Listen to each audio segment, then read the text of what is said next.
Welcome to Formosa Files. Earlier in the year, we ran a very special episode which featured a radio documentary series from the 1940s. It's called The Pacific Story, and the first episode was made during the Second World War. Now, today we're going to run the second episode they told about Taiwan. It's called Post-War Formosa. And we have a narrator, and we have several characters with interesting accents. And sound effects. Yes, sound effects, yes. Now, this episode was originally broadcast in November 1946. Yeah, that's amazing to think about. 1946. So we know nothing yet about how things are going to work out. 46, just after the end of World War II. Super interesting, but we'll see them talking about the concerns that would explode. And we'll be talking about two very interesting, two important and ill-fated men, Chen-yi and Rikichi Ando. The Taiwan History Podcast, Formosa Files, is made possible through the generous sponsorship of the Frank C. Chen Foundation. Formosa Files. So let's kick off with the start of this post-war Formosa. The National Broadcasting Company and its affiliated stations present Post-War Formosa. Just after noon on October 24th, 1945, a huge air transport approached for a landing at Taipei Airport in northern Formosa. Thousands waited to meet it, but not all the eyes were on the approaching plane. Many were on General Rikyohi Ando, commander of the Japanese 10th Area Army, and on the 20 other Japanese officials. General Chen-yi and his staff were coming in on this plane to take over the government of Formosa in the name of the Republic of China. The ceremonies were brief. Japanese soldiers, standing like ramrods, stared straight into space as General Chen disembarked from the plane. There was a stiff formal greeting from General Ando, a cold military response from General Chen. This was the end of 50 years of Japanese occupation of Formosa.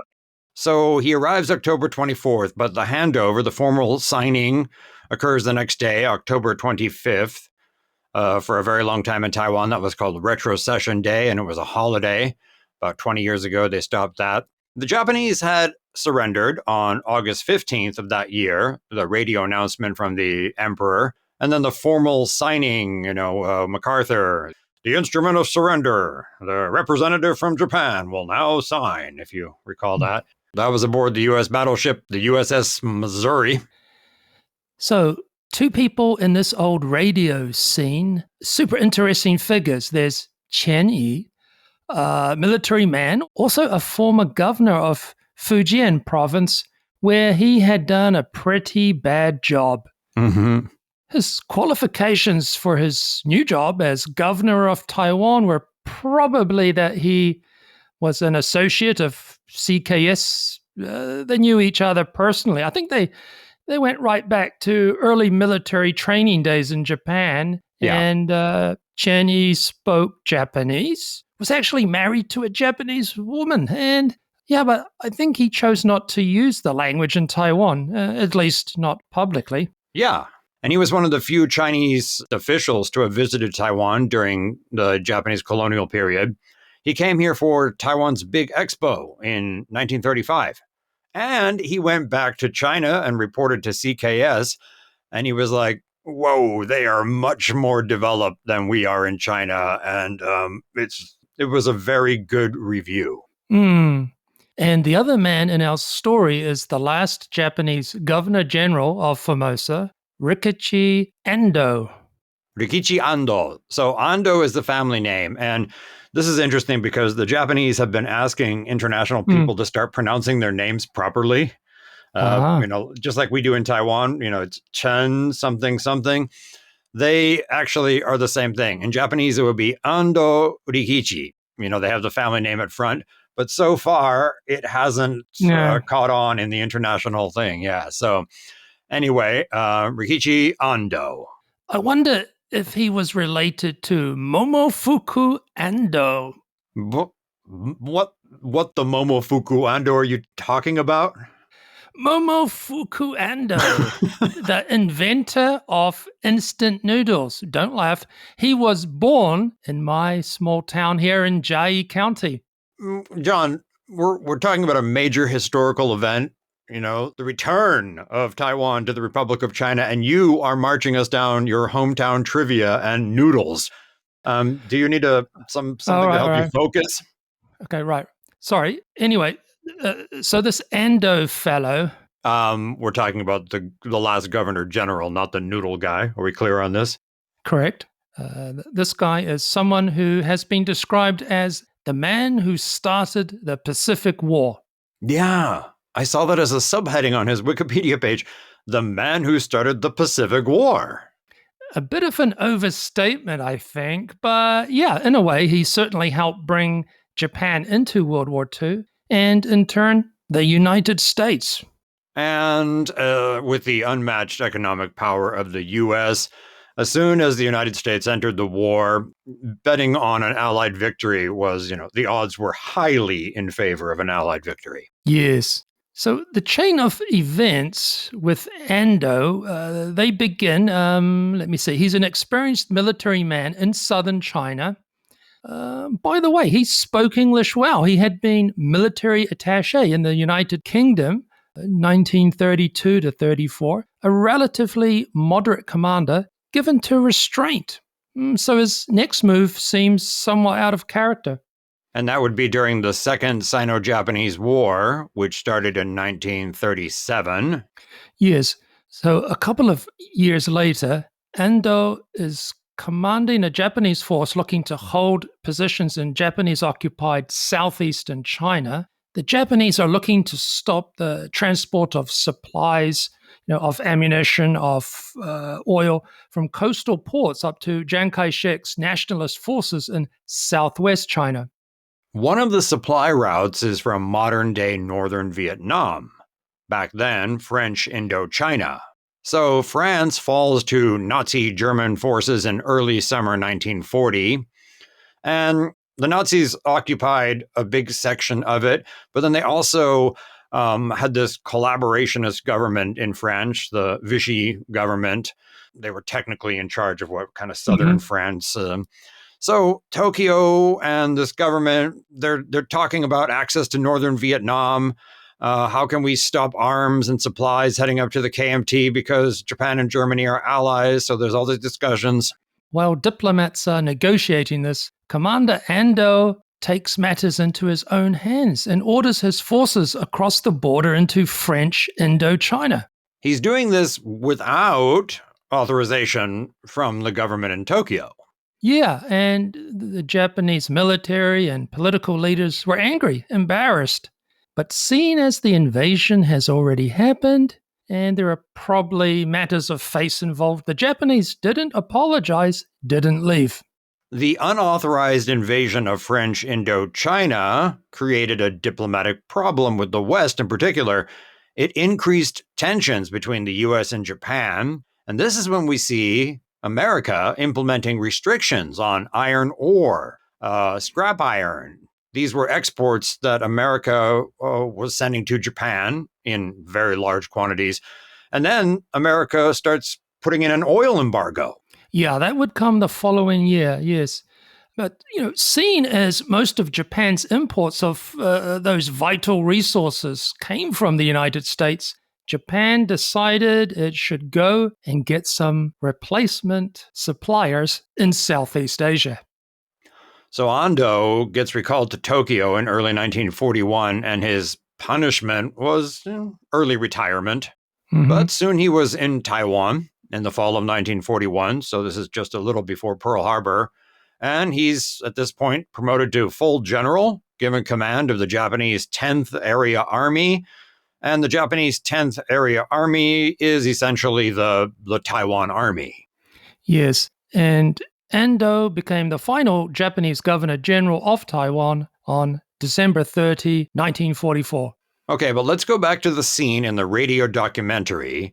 We've jumped over a section with one of the crowd, and there's this old man they call the Old One, recalling the arrival of the Japanese back in 1895. And he also remembers Taiwanese resistance and final surrender. The old one kept his eyes on the Japanese. He had many things to remember. And then all eyes turned to General Chen Yi, who was talking into a microphone, broadcasting to the people of Formosa. I have come to serve you people of Formosa, to help you. There will be 3 guiding principles in my policy. First, there will be no interruption of business. Second, there will be no immediate interruption of political administration. And third, there will be no interruption of education in schools. My main objective will be to raise the standard of living. I will work to eliminate unemployment, and I will place special emphasis on education. It is my hope that all Formosans will be taught to speak and write Chinese within 4 years, so that you may participate in the reconstruction of China. The Formosans who listened muttered to one another under their breath, and the old one solemnly shook his head. Most of these people know little of China. They have been under the Japanese so long. They know little of Sun Yat-sen or the Chinese Revolution, for most of them were born under the Japanese rule and have spent all their lives under the Japanese rule. General Chen Yi and his staff got into the waiting limousine. They pulled away and headed for Taipei to the seat of the Japanese Governor General's office to take over the government of Formosa. And the old one stood solemnly and shook his head, while those around him talked. Why should we be under China any more than we should be under Japan? Formosa belonged to China before the Japanese came. But never in my lifetime has Formosa been part of China. We are of Chinese blood. 94% of the people of Formosa have Chinese blood, yes. But the last ties we had with China were generations ago. China is our motherland. The people who come here to rule us are strangers. The Pacific Story radio drama, after that scene, goes on to describe some harsh economic development during the Japanese period, and then World War II action, the American bombing raids, and there's some good sound effects. Before another year had passed, Formosa was being struck from both land and sea. Ship report to the U.S. Air Force based in China again today hit the air bases, warehouses, and ammunition dumps on Formosa. Hardest blows were delivered against The Allied pressure against Formosa did not let up until the surrender of Japan.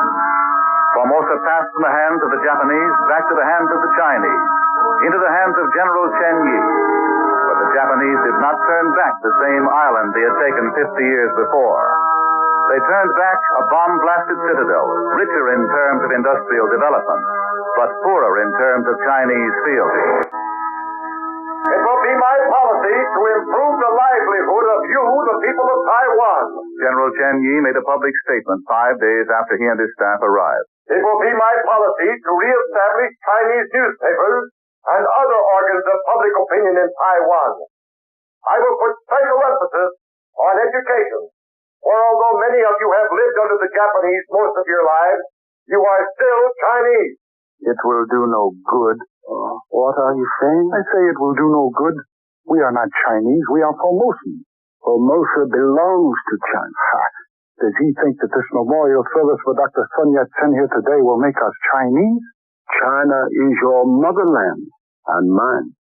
The next day, the Formosans stood by in Taipei and watched the Chinese take over the Japanese governor's administration. They watched Chinese from the mainland move in to take the place of the Japanese. They stood by passively, and the old one shook his head. It will take a long time before the people of Formosa regard the mainland Chinese as anything but strangers. A week later, Chinese troops landed at the port of Takao in the south, and the Formosans stood by and watched them, as they had watched the officials who preceded them. Step by step, the mainland Chinese took over the administration. The higher officials sent the lesser officials out into the localities to make contact with the Formosans. I am to be the head of your CM. The province of Formosa was divided into 8 CN, or county districts. We have come to help you. The Japanese who have been over you all these years will be sent back to Japan as soon as we can get shipping to move them. The Japanese have run everything. The stores, the banks, the farms. It is not our purpose to interfere with business, but the Japanese must go. Yes. We will start to revive Taiwan's agriculture at once. Then there will be enough rice for everyone. The crop failed last year. There will be a shortage for a time, But when we get the unemployed back at work, there will be food for all. What of all the Formosans that were taken to Japan in labor gangs who are now coming back? Where will they work? General Chen Yi has said we will try to find work for everyone. We will need many workers in the mines. During the war, the production of coal dropped from 200,000 tons a month to only 15,000 tons a month. And when we get more coal, then the other industries will be able to operate. And when these operate... Chinese experts came from the mainland to put Formosa's industry back on its feet. They brought in American experts. They found the larger plants and mines in ruin. Enormous outlays would have to be made before they could be put back in operation. Until the power plants, the aluminum, cement, and paper plants, the oil fields, the copper mines were back in operation, Formosa's economy would be crippled. To darken the picture, the Formosans were hungry. We demand rights! We were not hungry under the Japanese! Yes, give us rights! Quiet, and I will tell you. Quiet! Let the Chinese talk! As you know, Taiwan usually has plenty of rice. For years, 16 million fukuls of rice were produced by you people on this island each year. Of this, 4 million fukuls were exported to Japan. But last year, your crop failed. You raised only 50% of your normal production. And still, rice was exported to Japan. That is why there is a shortage of rice here on Formosa today. I can tell you another reason there is a shortage. The hoarding and smuggling of rice. Why don't you Chinese put a stop to that? You just heard him saying something about smuggling of rice? Yep. So that's rice getting taken out of the country. So there are rice shortages and sugar too. We tend to forget how important sugar was because we don't really add it to things so much now by ourselves. It's already added in all the processing. But yeah, it's vital for so many food products, for drinks, especially alcoholic drinks. And during the Second World War, it was even made into aviation fuel. Right. Yeah, there's a great Time magazine piece from June 10, 1946. June 10, 1946. There's a roundup of foreign news, and they have a section titled, "This is the Shame." It mentions, quote, sugar-starved China getting supplies from its new sugar bowl, Formosa, of confiscation of supplies by the Chinese army, the nationalist troops. So it also says, the resumption of trade with tropically lush, industrial-rich Formosa was a sweet and sour business. Sweet and sour business. It sounds like something you'd say. Okay, fair enough. But the article gives some background on the Formosan economy under the Japanese. It says they, quote, ruthlessly exploited its land and people. Formosa made Japan the world's fourth sugar producer. It yielded enough rice to feed all of the Japanese armies, as well as coal and tin and gold, silver and copper, teak and camphor. 70% of U.S. mothballs made from this Taiwanese camphor, as well as aromatic oolong tea. And they say at mountain-ringed Jitsu Getsutan, or what we would now know as the Lake of the Moon and Sun, or Sun Moon Lake, the Japanese built the nucleus of a power system that put Formosa industrially ahead of the Philippines. And they go on to say, quote, World War II brought B-29 raids to Formosa, and liberation brought the scarcely more welcome visitation of Chinese bureaucracy. And wow, get this. It says, Formosans use the adjective Chinese as a synonym for inefficiency and confusion. Wow, it's an adjective. So the new Chinese governor, Chen Yi, and his first name is Chen, just like the one we find all over Taiwan. The second character is Yi, which means, doesn't it mean like righteousness, uprightness, justice? Yeah. Yes. Very ill-named. Anyway, Chen Yi found the raid-battered Formosans kind of docile. So the magazine says that Chen Yi promptly put his nephew in charge of a very large Taiwan company and bought coal at 200 yen a ton and sold it at 4,000. Black market gold sold at 300,000 Chinese dollars an ounce against 180,000 in Shanghai. Even in fertile Formosa, mass starvation threatened, end quote. And the news piece says, last week, "Down with the governor" posters appeared all over the island. In 2 towns, hungry natives burned sugar warehouses. There's also a mention of Chinese criticism of the administration. It says, thoughtful Chinese on the mainland began to agree with the Formosans. So a newspaper, a famous newspaper, the Dagongbao, China's counterpart to the New York Times. Here's a quote. Fundamentally speaking, China was not qualified to take over. She lacks the men, technique, commodities, capital. She governs, but is inefficient. She takes, but she does not give. This is the government's shame. And the last 2 sentences of the Time magazine article are a 1-2 punch. Quote, most foreign observers in Formosa agree that if a referendum were taken today, Formosans would vote for U.S. rule. Second choice, Japan. Okay, I'm going to have to read that again. If a referendum were taken today, so this would be 1946, Formosans would vote for U.S. rule. And their second choice would be, we want Japan. Wow. That's so a things damning... haven't changed that much, have they? I suppose not, no. But what a damning indictment. Absolutely. And one of the reasons, right, John, is we talked about this before, how the Chinese kicked out all the people who could run the stuff that had been built, right? They were go. And then their people don't know how to do it. So not an orderly handover, not a smart handover. But anyway, it's somewhat surprising to see such a direct thing in Time magazine, because Time magazine was pretty pro Chiang Kai-shek and pro KMT. Famously so, yes. The Generalissimo appeared on the cover of Time magazine many times. He and his wife were People of the Year, 1937, if I recall. And Time magazine was a massive deal back in the day, you know. Yeah, it was founded by Henry Luce, an American magazine magnate or tycoon. Think of people like Jeff Bezos, Bill Gates today, that kind of power. And interestingly, Luce was born in China to Presbyterian missionary parents, moved to the U.S. for school at 15.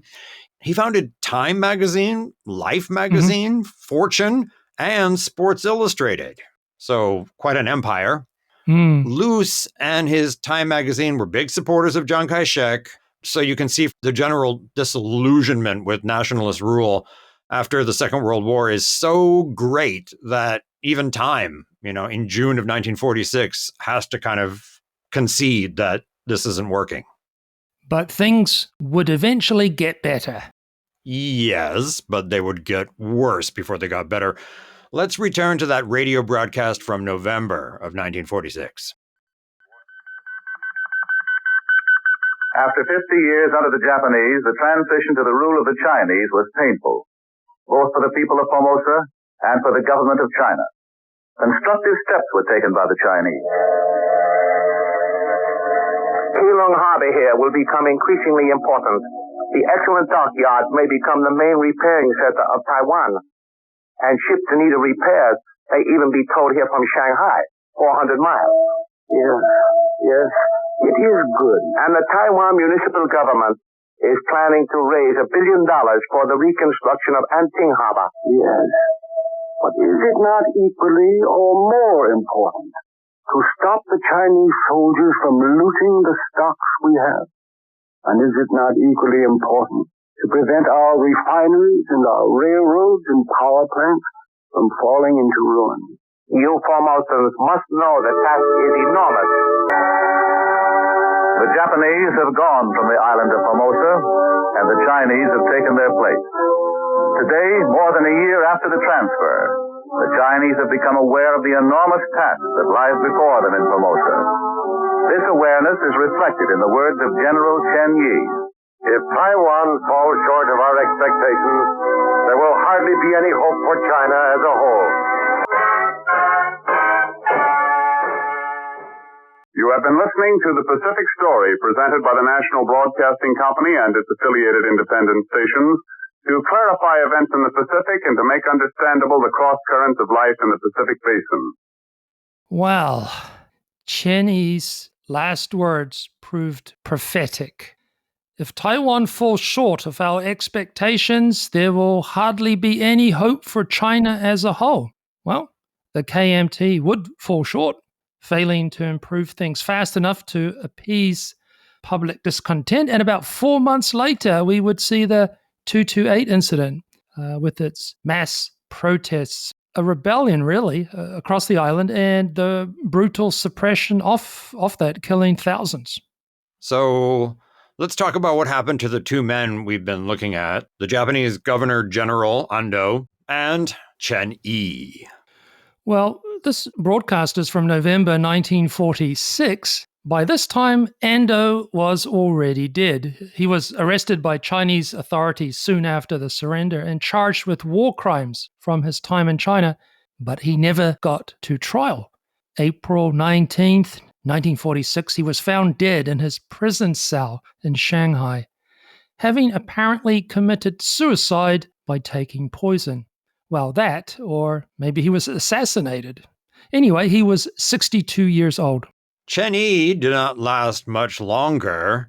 His mismanagement helped lead to the tragedy, as you just said, of 228, and he was the one who was assigned the blame for excessive violence and brutality.